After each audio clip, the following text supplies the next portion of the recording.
नमस्कार दोस्तों, आप सभी का स्वागत है आज के इस अंक में।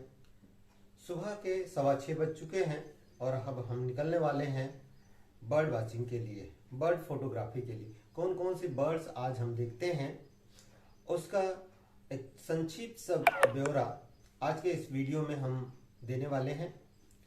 दोस्तों, आपको एक चीज़ बता दूं कि आज थोड़ा सा मौसम भी खराब है और पानी आने की जो संभावना है वो बहुत ज़्यादा है।